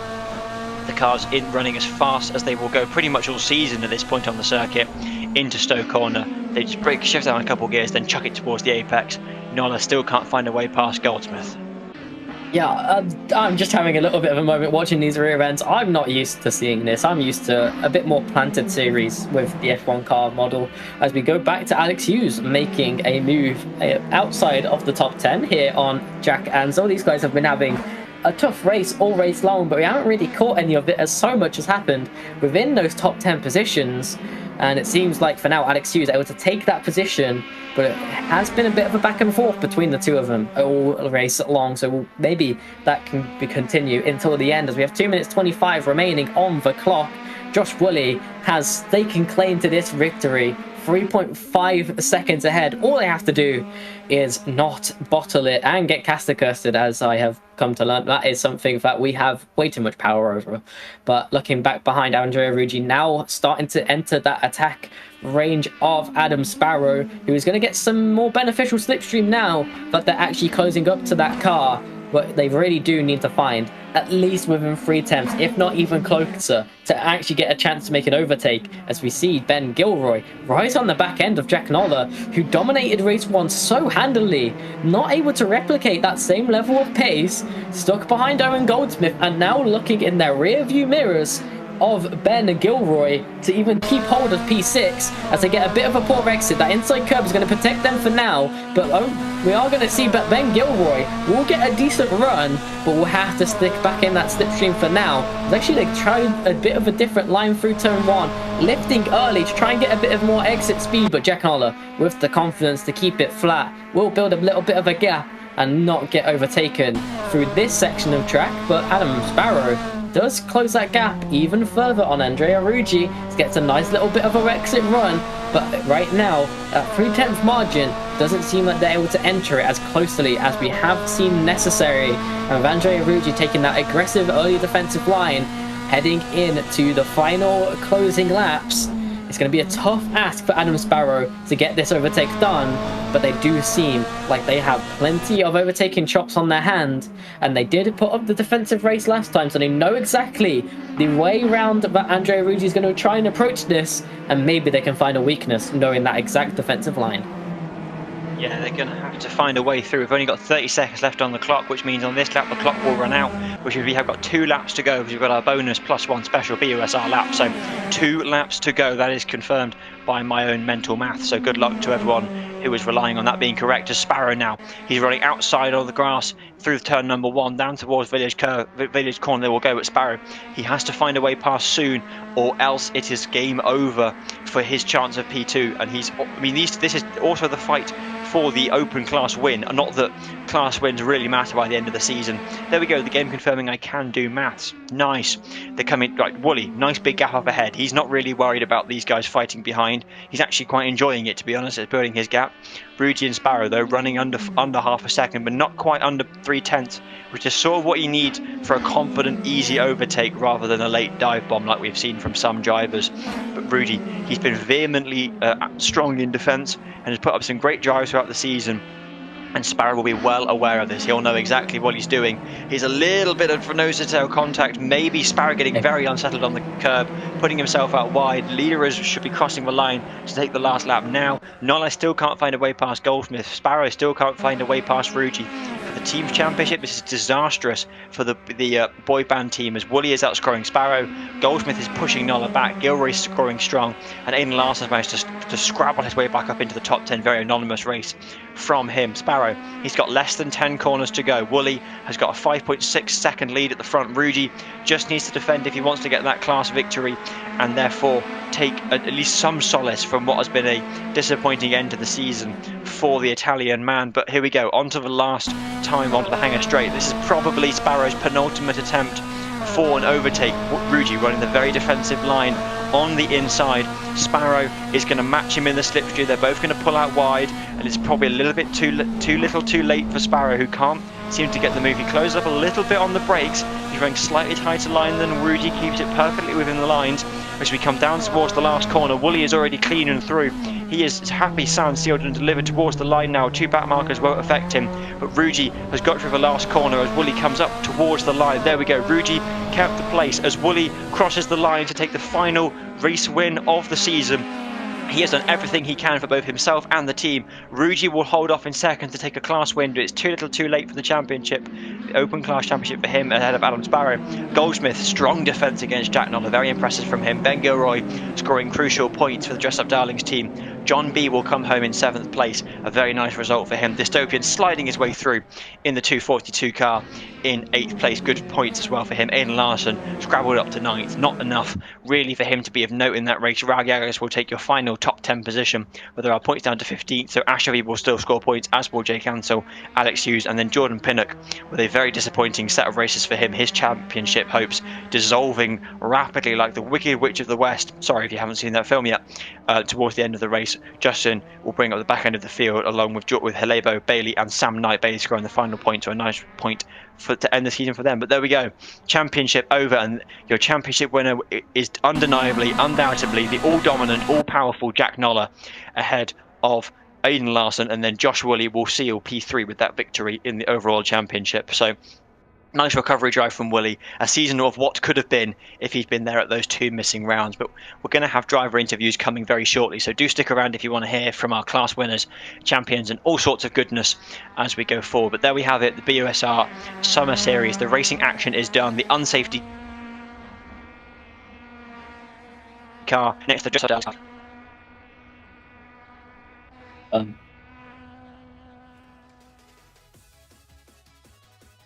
I wasn't sure if you had finished speaking because I heard a bit of a mic glitch, so I just gave it a second. That was definitely a bit of an exciting round to go through in the end. Adam Sparrow trying to send a extremely aggressive dive, to say the very least, at the second to final lap. Not able to pull that one off. Still finds themselves just behind Andrea Ricci in the end, but no challenge for Josh Woolley in race number 2. Meanwhile, race number 1, Jack Noller dominated in clear fashion, while Adam Sparrow put on a defensive masterclass to deny the move of Josh Woolley into those top 2 positions. As we wait a bit to get into these little bit of interviews, but I'm not sure exactly how we decide. Yes, so the first interview we're going to have will be Adam Sparrow because I decided it. So obviously we'll drag him into the interview room Hello, Adam. Sorry to drag you away from your conversation there. Strong points, podiums, and a very strong defence in race 1. So can we hear how that went from your perspective? Decided to bring out my inner Checo Perez and make my car as wide as possible, but yeah, it wasn't enough to help us win the team's championship, unfortunately, with Luke being not present, unfortunately. But yeah, happy, good to get some good results at the end of the season because this car's been painful. Have you not enjoyed it, or? I have enjoyed it, but the car has got too much power for the suspension setup, and as soon as you sort of turn into a corner, it sort of falls over and just tries to kill you. Because yeah, it's so soft at both the front and the back. Obviously, I ended up calling you Jack Sparrow in qualifying by a mistake at one point, but it kind of felt like he was a bit of an X on a treasure map for the 3 pinked cars behind you in that race number 1.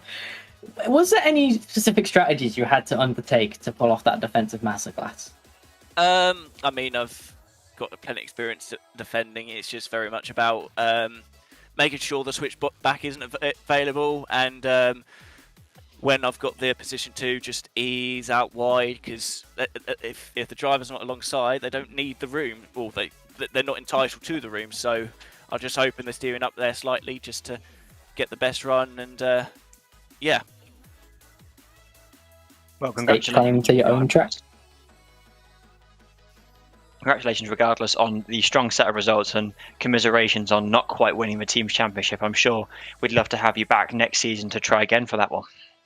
Yeah, I'll be back next season. It'll be also most probably out of the racing season as well. It's just very much dependent on work as well. But yeah, it's been enjoyable racing. That was a great battle with Josh in race 1, and yeah, I'm looking forward to the cars for next season, because hopefully they won't be as much of a handful. Hopefully, indeed, for your own sake. So thank you, Adam, for speaking to us both today and throughout the rest of the season. Next up, we're going to interview the man who struggled in race 1 but had a much better race 2.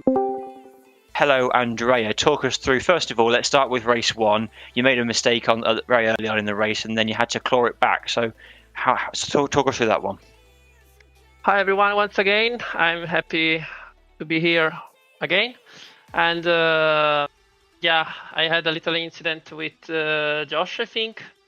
We were the limit on the last turn, and I released the brakes to defend my position, but he closed the turn, and so we collide each other.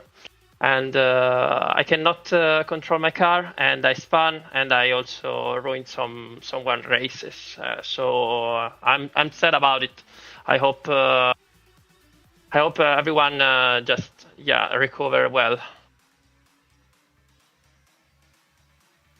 Obviously, having to put on a bit of a defensive drive in race number 2 and a recovery drive in race number 1, definitely hard to switch between the two. How did you fare overall doing that?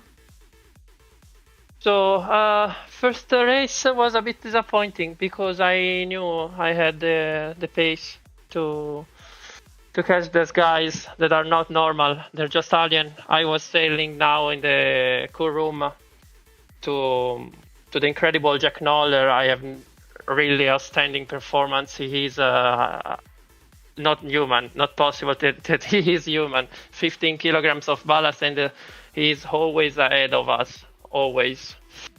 Yeah, I love it to recover, but yeah, as I said, I prefer to battle on the first places of the grid, not once again to recover everything that I worked for. I trained hard for this race. I hope for a better result, but yeah, second race it was pretty easy, at least. But yeah, when I see Sparrow was catching me so fast, yeah, I was a bit nervous. I think the driving was telling. Yeah, it was not easy to make him to take him behind me. Well, you still got a decent, strong amount of points and a class win. So congratulations on that, and also congratulations on all your success through the season. And we'd love to have you back here next season. I hope well too. Thank you so much. I really loved that season. Thank you, everyone, once again. Hope to see you back. See you around. Thank you, Andrea. Thank you. Next up, we're going to have the man who didn't quite get third place overall, Owen Goldsmith. Hello there. We weren't expecting to talk to you today, but you pulled a strong set of results out the bag. Not quite enough for third, but certainly strong for the teams. Yeah, it took me long enough. I fully wasn't expecting to be even speaking up here. I'm knackered. Talk us through race one from your perspective. Obviously, we saw you fighting with people all up and down all day, basically. But yeah, talk us through race one first of all, and then we'll get on to race two. Yeah, just everyone was insanely close on pace. I needed like a massive pace offset to go further up, but the Dystopian and myself and John were that close, and then yeah, we had a 3 wide moment. It worked out because no one ended up dead, but yeah, just after that, John just drove off, and there wasn't really much I could do. 35 kilograms extra compared to his 0 was yeah, that was tricky. Obviously, in that first race, not necessarily able to achieve the same kind of result. Was there any kind of differences you took, or was it just purely you felt more comfortable in the defensive? I'll be honest, I was kind of just driving. There wasn't really anything I was doing differently. It was just a case of just trying to do the best job I could do. I didn't even really have the team's championship or even the overall championship in my mind. It was just a case of, yeah, I'm here to just have some fun. Just tried to do the best job I could do. Learn from mistakes in race one. And yeah, just try to build on race two after starting in the front. Yeah, and you managed to do that pretty well. You put up a very strong defense against some very quick drivers. So was that stressful, or was it just kind of you got in your flow and they couldn't find a way past? A bit of both, really. I could see them creeping up, and I was trying to stick with Josh after the very early phase of the second race. But then I just saw Jack creep up on the timing table, and I mean, mentally I've kind of learned how to block it out now. But yeah, I mean, like, still, you kind of keep a third eye on the car behind if he's getting and gaining and gaining and gaining. But no, I just drove my line, just did the best job I could. Was slowly catching up to Andrea. If buts and maybes, but yeah, who knows? I might be able to give him a good fight if I got closer. Wow, you still did very well, and congratulations on this set of strong results, and we hope to see you back here next season for even better and maybe even another attempt at the championship. Yeah, front-wheel drive is definitely my strong suit. Yeah, actually, to be honest, I enjoy everything. It's just more so a case this car I haven't really gelled with, per se. It's slidey, and I like some predictableness. Well, we'll see you back here, I'm sure, regardless of what you're driving next year, so thank you very much for speaking to us. Not a problem. Cheers for the stream. We will now pull in one of the other dress-up darling guys. I believe they got a class win. I don't quite know which one, but they got one of them. So we're going to have Ben Gilroy in for a quick chat. Hello, Ben. You did some racing quite well, actually. Talk us through the... let's talk about race one, first of all. You were there with Aiden and Josh all in a line. Was there some team tactics involved in that one? Yeah, well, we went into it trying to stay clean, you know. The goal was to, worst case, stay behind the other two to maximize points, and I think we did a pretty good job of that. We didn't manage to overtake them, but we did what we had to do. And hey, it won you the team championship provisionally, so you did what you needed. Yeah, I mean, the pace they had was just insane. I don't think we could match it. So, I mean, congrats to them for the pace. They put up a really good fight.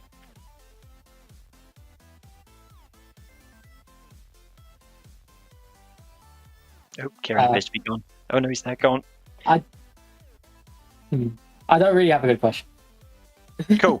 Ben, talk us through race 2. You were up and down the field a little bit like a yo-yo, but you kind of sort of seemed to settle around sort of where you were the race before. Is that something you found came naturally, or was that just sort of how the race happened, or did you just sort of think, right, I'm scoring points, I'm banking them here, I'll stay where I am? Well, it wasn't the plan. I think lap 1 I had some contact, and then a small mistake crept in midway under pressure, and that took me back around 5 seconds from Nola and Sparrow. And after that, with the tiny margins we have in pace, it's pretty much race over at that point. So I was quite lucky with fighting to catch up, but yeah, the race 2 wasn't meant to be. Well, I'm sure we'll see you back here next year. Congratulations on the team's championship. Thank you. Thank you, man. We come to our penultimate interview now. He missed a few rounds, but he came back strong in the last couple. It is, of course, our BUSR Overlord and Race 2 overall winner and P3 in the championship, Josh Woolley. Hello there. You must be quite happy with those results. Yeah, that was a phenomenal race, really. I think that's the most fun I've had all season, to be honest.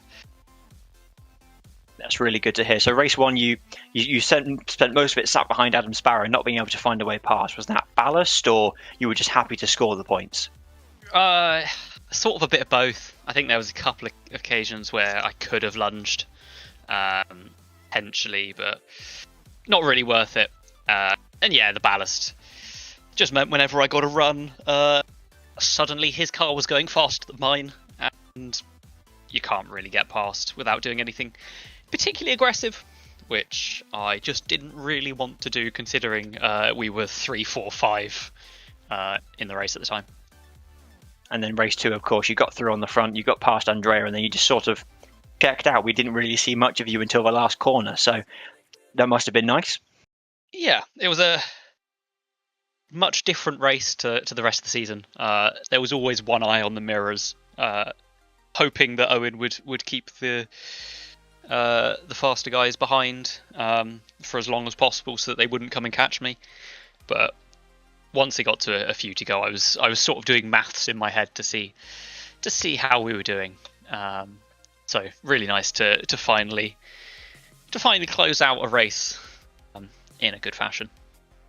Yeah, we've had it confirmed that is P3 in the overall championship as well. So a nice way to end the season. I'm sure you'll be happy with that and looking to come back even stronger at the next one. Yeah, absolutely. Lots of ups and downs this season, but nice to still finish P3 with a lot of DNFs. There's quite a few DNFs, and the team's championship, the all-important one. The all-important one indeed. So thank you, Josh, and I'm sure we'll see you next time out. Perfect. Cheers, guys. And finally, we've always interviewed him last because he's always been the championship leader. He sealed it last time round. It is, of course, our overall champion to round off the season, Jack Nolla. First of all, champion must feel amazing now that it's fully done with. Yeah, but I think this last round, hopefully for the TV as well, must have been great. That qualifying was insane. That first race, the pressure on Adam, because we had to be perfect, us two, because without Luke here, we had to get 2 1-2s, and even that wouldn't have been enough to win the teams. And it was absolutely on the limit the whole time. And then race 2, we tried getting through. With my weight, I didn't have a straight line speed, and what we might have heard from others they talk about is what was really unexpected was how bad the aero wash was, especially turn 1, turn 4, Stowe. Like, you could not stay close at those high speed corners. So I didn't have a corner advantage over Owen, and I didn't have a straight line speed advantage over Owen. So I had to give that one up in race 2, try and let Adam do the work, which he did. Fortunately, a slight door-to-door with Owen, with me trying to follow him through, just meant I just redressed that. I didn't lose much, and then little fight with Gilroy at the end. But yeah, that was the most I have sweated all season in the chair. It was a very enjoyable race, hopefully very good TV. And what a rate to end up the season with, was at the top 10 in quali, being within 4/10, and then racing like that. Absolutely. And when you reflect on the season as a whole, are you proud of it, or are you just hungry for more next year? You're hungry to get the first ever double victory? Are you looking for more podiums, more race wins, or are you quite content now with this championship? Oh, I'm hopefully looking forward to next season. Front wheel drive will definitely be different again. I've driven a few front wheel drive race cars in real life, but I haven't raced any. So to be interesting, I've driven the Clio and tested the Clio, so that'll be interesting to see how that compares. Maybe that's a secret release and interviews, who knows. But yeah, looking forward to hopefully coming back next season. Yeah, I think it's good to have the season end because it's a long season of 8 weekends. Most of these championships normally are 5 or 6, so see the back of it now. This car has been challenging for a lot of people, just to how soft it is, very unique. But hopefully the next car drives a little bit more traditionally, let's say that. Yeah, hopefully so. We'd love to have you back, and once again, mega congratulations on all of your championship success. Thank you very much. Take care. Thank you, Jack. And that brings us to the end of the season. We've done it 8 rounds, 16 races, multiple continents. We've crossed the Atlantic more times than F1. We've been all over the shop. We've had race wins. We've had first-time race winners. We've had dominant race winners. So any last thoughts from you, Kieran, before we wrap it all up at the end? Been a great Monday here at Silverstone. A track that always prevails in terms of racing, but most importantly, all of these drivers get to take a little bit of a break and celebrate what they've achieved so far, as we have 2 more races this week though. LMU on Wednesday and F1 on Saturday. Don't forget to check those out, and thank you all for watching. Yeah, so just a last little bit of housekeeping. We have got our off-season events coming up, so don't forget about those before the next season gets started in winter. And of course, mega thank yous to everyone involved in the making and running of this series, whether you drove in it for one round, all the rounds, the producers, the other commentators, my co-commentators Tom, Kieran, and all of the rest. Thank you, Meet the Teacher, for that producing today's stream, and thank you to Adam and our organisers and stewards. Thank you to you for watching. Thank you to our sponsors, and it's good night from us. Finally, on the BUSR Summer Series at Assetto Corsa.